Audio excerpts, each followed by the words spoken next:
अस्सलाम वालेकुम क्लास। आज आपका लेक्चर स्टार्ट हो रहा है टाइप ऑफ फ्लोर्स में टाइल फ्लोरिंग और उसकी टाइप्स पे। टाइल फ्लोरिंग की जो टाइप्स होती हैं, one of them is Trejo floor, जो हमारा आम चिप्स का फ्लोर होता है। फिर एक चेकर्ड फ्लोर होता है, उसमें आप देखेंगे आगे कि उसका क्या पैटर्न होता है।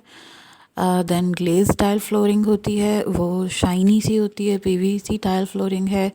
और ये जो टाइल्स हैं ज़्यादातर आरसीसी स्लैब के ऊपर लगाई जाती हैं, या जिस तरह से आप फ्लोरिंग बनाएंगे पहले आप पूरे फ्लोर बना लेंगे। टाइलिंग फिनिशिंग का पार्ट होती है, और इसके फ़ायदे ये होते हैं टाइल्स के कि ये इम्पर्वियस होती हैं, यानी कि एब्जॉर्ब नहीं कर सकती, इनमें पोर्स नहीं होते, और इनको इजीली रिपेयर भी किया जा सकता है। अगर सपोज़ ये टूट जाती हैं तो आप उसकी जगह नई टाइल लगा सकते हैं। और इसके अलावा ये इनकी लाइफ भी काफ़ी होती है कि ये अच्छा खासा टाइम जो है निकाल लेती हैं, और ख़ूबसूरती के लिए भी ये इस्तेमाल होती हैं। और इसके अलावा इनको जो इनकी एप्लीकेशन है, यानी जो इनको लगाना है वो भी बहुत आसान होता है, जल्दी लग जाती हैं, यानी कि ये फिनिशिंग के लिए एक अच्छा सलूशन है टाइलिंग। और इनकी स्ट्रेंथ से अच्छी होती है। टाइलिंग का ये भी फ़ायदा है कि ये बहुत सारी जगहों पे लग जाती है। ये आप नियरली हर जगह दीवारों पे, वॉशरूम्स में, और इसके अलावा लिविंग रूम्स में, बेडरूम्स में, आप कहीं भी टाइल्स लगा सकते हैं।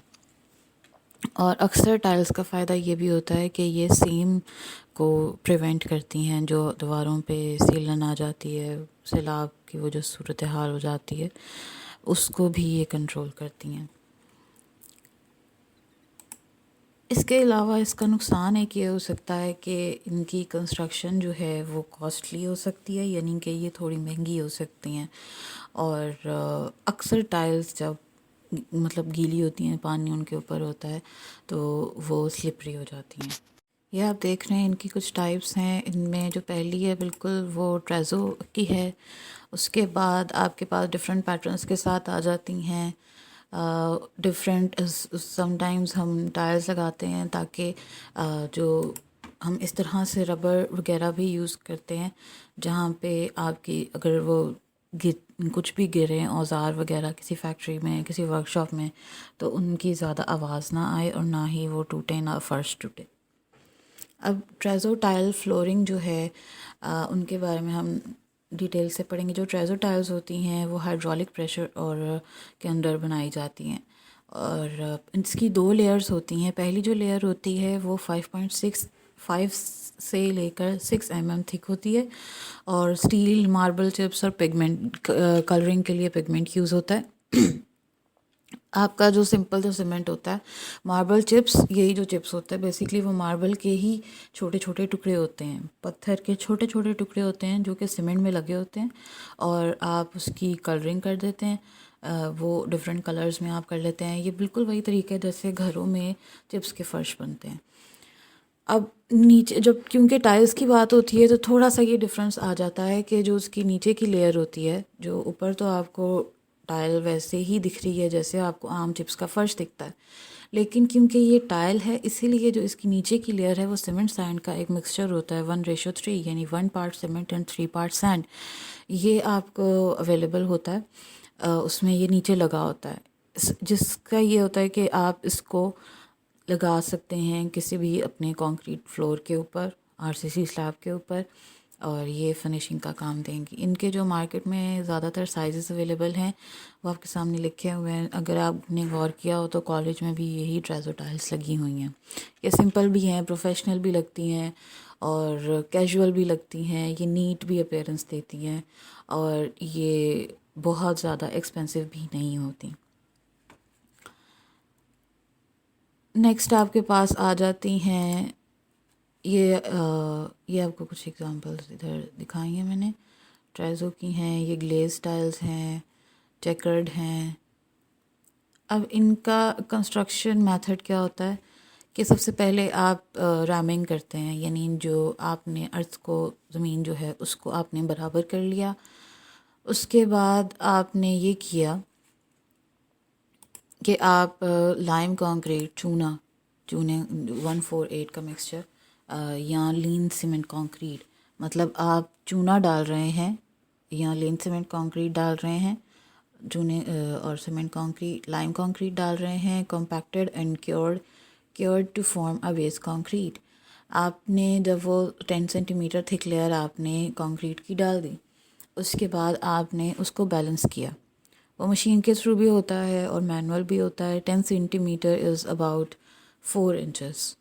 और उसके बाद एक आप थिन लेयर डालेंगे लाइम की या सीमेंट मोर्टर की, और वो आप बैटन्स के थ्रू यानी लकड़ी के टुकड़े या कोई भी आपके पास इस तरह का कोई भी इक्विपमेंट अवेलेबल है जिससे आप उसको इक्वली बैलेंस कर सकते हैं। उसके बाद आप सरफेस मोर्टर जो है जब टाइम थोड़ा सा गुजरता है वो स्टिफ होना शुरू हो जाता है, सख्त होना शुरू हो जाता है, तो आप वहाँ पर 6 mm thick bed of wet cement लगाते हैं। वेट सीमेंट में आपका ये 1:5 है, यानी 1 part cement and 5 part sand. ये आप लगाएंगे, नहीं sorry, 1 part cement and 5 part water आप ये लगाएंगे। और इससे बिल्कुल वेट होना चाहिए, फ्रेशली मेड सीमेंट होना चाहिए। सीमेंट मिक्सचर 6 mm थिक आप लगाएंगे और उसके ऊपर आप टाइल्स लगा देंगे। ये आपको बेसिकली तरीका बताया जा रहा है कि आपने टाइल्स लगानी कैसे हैं। उसके बाद आप ये करेंगे कि उसके बाद जो दरमियान में जॉइंट्स के दरमियान जो थोड़ा सा मोर्टर या वो जो सीमेंट सा आपको दिखता है वो आप साफ़ करेंगे। और 3 दिन के बाद जो जॉइंट्स थे वो एक मिक्सचर होता है कार्बोरेंडम, उस स्टोन के थ्रू उसको साफ़ किया जाता है। और जो भी एजेस वो सीमेंट वगैरह आपको बाहर दिख रहा होता है थोड़े भी, और मतलब कि जिस तरह से भी आपको वो अगर नीड नहीं लग रही हो इतनी टाइल्स है, वो आपकी जो टाइल है वो सीमेंट में सेट हो गई है, उसके बाद आप उसको क्लीन ऑफ कर लेते हैं। जो रबिंग है वो आप ये कार्बोरेंडम की रबिंग आप टाइल्स में ग्लेस टाइल की सूरत में नहीं करेंगे, यानी जो शाइनी टाइल्स होती हैं उससे ये होता है कि उनकी जो शाइन है वो ख़राब हो जाती है। उसके बाद कार्बोरेंडम और प्योमिक स्टोन होता है, आप उससे रब करते हैं सरफेस को, और इसकी जो क्योरिंग है वो 7 दिनों तक कर ली जाती है और उसके बाद इसकी सरफेस को साफ़ कर लिया जाता है।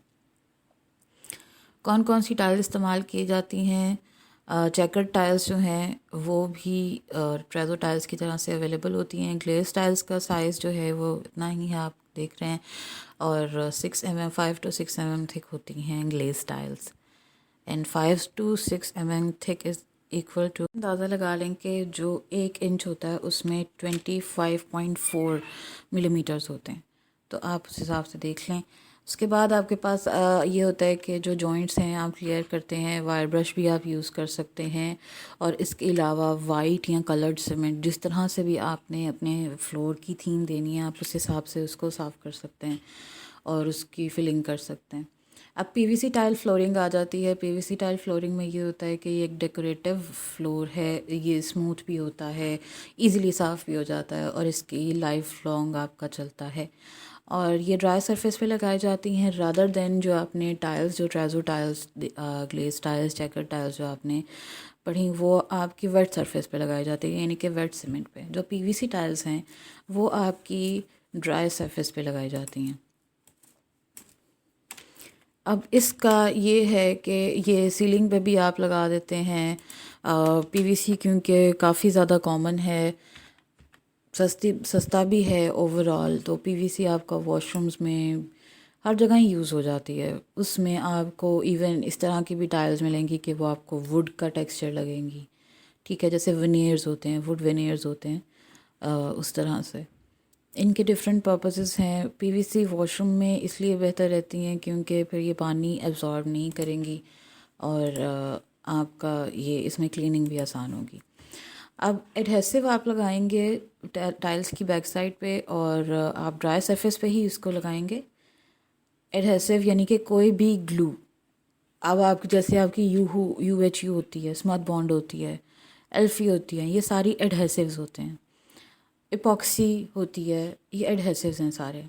तो इसके अकॉर्डिंग जो आपको पीवीसी टाइल के लिए जो आपको एडहेसिव चाहिए होगा वो आप टाइल्स की बैक पे लगाएंगे, और आप उसको सेट होने देंगे। जब इनकी लेयरिंग्स हो जाएगी 30 मिनट्स के लिए एटलीस्ट आप सेट होने देंगे। और फिर जब आपने टाइल्स फिर लगा ली और मतलब आपने एडहेसिव लगाया और आपने उसको फ्लोर पे चिपका दिया। अब जब आपने वो लगा दिया है उसके बाद आप टाइल्स को प्रेस करेंगे एक रोलर के थ्रू। जैसे आप पेपर को आपस में आपने जोड़ना होता है और आप उसको प्रेस करते हैं। आप जैसे सपोज़ अगर कुछ मॉडल मेकिंग आप कर रहे हैं तो आप वो सरफेस दो चीज़ों को जोड़ने के लिए आपने जैसे UHU लगा ली, स्मूथ बॉन्ड लगा ली, उसके बाद आप उसको प्रेस करेंगे तो इसमें अबाउट 5 kg जो है रोलर्स के थ्रू इसको प्रेस किया जाता है। और उसके बाद अगर थोड़ा सा साइड से एडहेसिव निकल रहा होता है तो आप उसको साफ़ कर देते हैं और उसके बाद आप यूज़ करने से पहले उसकी पूरी क्लीनिंग करते हैं सोप वाटर से या जो भी आपको तरीका उस वक्त बेहतर लगे। ये जो फ्लोर है उसके बाद आपके पास आ जाता है cement concrete floor. Cement concrete floor आपको दिखेगा जो MPL है वहाँ पर सीमेंट कंक्रीट फ्लोर है, उसमें थोड़ी ट्रीटमेंट करके उसको ग्लेजिंग भी दी गई है। अब according to the method of finishing the topping, cement concrete flooring can be classified into two following types. अब आपकी जो सीमेंट कंक्रीट फ्लोरिंग है उसकी दो टाइप्स होती हैं। वो डिपेंड करता है कि उसकी टॉपिंग क्या है, किससे आप ये लगा रहे हैं। अब एक आपके पास नॉन मोनोलिथिक और बॉन्डेड फ्लोर फिनिश कंक्रीट आ जाती है और एक monolithic floor finish concrete floor आ जाता है। इनके फ़ायदे ये हैं अब सीमेंट कंक्रीट फ्लोरिंग के कि हार्ड और ड्यूरेबल होते हैं, बहुत मतलब इनकी लाइफ ज़्यादा होती है क्योंकि इनमें जो आप कह लें कोई टाइल या कुछ सेंसिटिव मटेरियल नहीं लग रहा, कुछ भी सेंसिटिविटी नहीं है इसमें। ये इस वजह से ये क्योंकि बिल्कुल ही सॉलिड है और सेंसिटिविटी नहीं है इनमें, कोई आपने नाजुक चीज़ नहीं लगाई हुई, इसीलिए ये आपकी डिफरेंट सिचुएशंस में चल जाती हैं। और ये वर्कशॉप्स में भी आप इस तरह से कर लेते हैं डिफरेंट सिचुएशंस में ना। कहीं वर्कशॉप्स में आप रबर फ्लोरिंग यूज़ कर रहे हैं और कहीं पे आपने क्योंकि आपने स्मूथ सरफेस देनी है, आपने अच्छा स्मूथ और नॉन एब्जॉर्बेंट फ्लोर देना है और आपने उसका कि आपको बहुत ज़्यादा मेंटेनेंस ना करनी पड़े, वहाँ पर आप ये सीमेंट कंक्रीट फ्लोर यूज़ करेंगे। इसमें इसको इजीली आप साफ़ कर सकते हैं, इजीली इनको धोया भी जा सकता है और इनकी मेंटेनेंस भी ज़रूरत नहीं होती, इसलिए भी ये सस्ते पड़ते हैं। क्योंकि ज़ाहिर है अगर आपको बार बार किसी चीज़ को केयर नहीं करनी पड़ रही किसी चीज़ की तो ऑब्वियसली वो आपके लिए कंपैरेटिवली सस्ता है। ठीक, अब इसके बाद आ जाते हैं नॉन मोनोलिथिक और bonded floor finish concrete floor. इसका मेथड ऑफ कंस्ट्रक्शन ये होता है कि आपने सबसे पहले तो अर्थ को बैलेंस किया है, कंसोलिडेट किया है, आप उसको रैमिंग करेंगे। ठीक है, रैमिंग आपकी दम्बूसा जो आपका मैनुअल होता है, कॉम्पैक्टर होता है, इसके अलावा आपका जो इसके अलावा मैकेनिकल कॉम्पैक्टर्स भी होते हैं, कंसोलिडेशन आप करते हैं उसके थ्रू। अब उसके बाद आपने उस पर 10 centimetre thick layer of clear sand आपने स्प्रेड कर दी और जितनी आपने फ्लोर की जो स्लोप देनी है, क्योंकि स्लोप आपकी ज़रूरी होती है ताकि आपकी जो सैनिटेशन है, जो पानी के लिए आपको स्लोप चाहिए वो आपने बनानी है, ताकि जस्ट आपका जो पानी है वो किसी एक डायरेक्शन में खड़ा ना हो जब भी आप, क्योंकि ये आप वहाँ पर यूज़ कर रहे हैं जहाँ पे आपने बहुत मेंटेनेंस नहीं करनी है और आपने इसको साफ़ ही पानी के थ्रू या कपड़े से, आप गीले कपड़े से साफ़ कर रहे हैं तो आपको इस तरह की इसमें स्लोप चाहिए कि कोई भी लिक्विड हो आप उसकी डायरेक्शन सीधा जो आपका परनाला है या कहीं से भी आपने पाइप की जो डायरेक्शन दी हुई है कि यहाँ से पानी बाहर चला जाए रूम से, यहाँ से हिंद से या कहीं भी, तो आपने उसकी तरफ स्लोप देनी है। अब 10 centimetre thick layer, 10 centimetre is like 4 inches, 2.5 centimetre is equal to 2.54 centimetre is equal to 1 inch, so 10 centimetre is equal to nearly 4 inches. फिर उसके बाद आप बेस कंक्रीट डालेंगे। सबसे पहले तो आपने सैंड स्प्रेड कर दी, 10 centimetre thick layer of sand. उसके बाद आपने 10 सेंटीमीटर थिक लाइम कंक्रीट और लीन सीमेंट कंक्रीट आपने डालना है और आपने वो बेस कंक्रीट लगा दिया। ठीक, और उसके बाद आप क्या करते हैं, उसके बाद आपके पास आ जाता है टॉपिंग। टॉपिंग में आपके पास क्या है, 4 सेंटीमीटर थिक आपने सीमेंट कंक्रीट डालना है। ये आपके पास रेशो है 1:2:4। आप पहले जब आपने उधर लाइम कंक्रीट या आपने पहले बेस कंक्रीट लगा दिया था, उसके 3 दिन के बाद आपने उसके ऊपर टॉपिंग लगानी है, जिससे आपके पास नॉन मोनोलिथिक कंस्ट्रक्शन आ जाएगी। अब नॉन मोनोलिथिक कंस्ट्रक्शन में आपके जो टॉपिंग है उसके 2 तरीके होते हैं। आप सिंगल लेयर में भी लगा सकते हैं, और single layer of cement concrete आपने लगा दिया, उसकी 4 सेंटीमीटर तक थिकनेस होगी। आप 2 लेयर्स भी लगा सकते हैं कि पहली आपने लगाई लेयर के 2.5 सेंटीमीटर थिक कंक्रीट की, और उसके बाद आपने 1.5 सेंटीमीटर थिक सीमेंट कंक्रीट की आपने लेयर लगाई। अब दोनों लेयर्स की जो कॉम्पोजिशन है सीमेंट कंक्रीट की रेशो वो डिफरेंट है।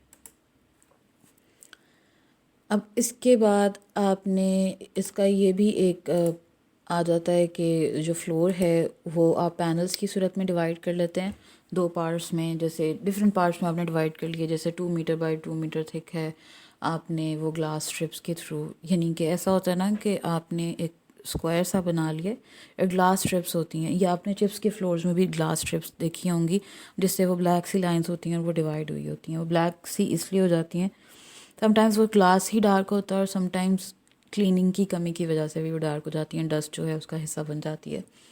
अब टॉपिंग जो है वो आप सीमेंट स्लरी, सीमेंट और पानी का आपने मिक्सचर बनाया है, और जो आपने सबसे पहले बेस कंक्रीट लगाया था उसके ऊपर आप सीमेंट स्लरी बिछाएंगे, और उसके ऊपर आपकी ये जो टॉपिंग है ये सीमेंट कंक्रीट की टॉपिंग आएगी। और जो टॉप सरफेस जब आपकी सारा कुछ आपने लगा लिया है, सब कुछ टॉपिंग भी हो गई है दोनों, तो आप ये कर सकते हैं कि जो इसकी जो टॉप सरफेस है आप उसको पूरा बैलेंस करेंगे, और डिफरेंट जो इसके ऊपर जब थोड़ी सी क्रीमी सी सरफेस या झाग टाइप की चीज़ आपको दिखना शुरू हो जाती है, तब तक आप उसके बैलेंस करते रहेंगे।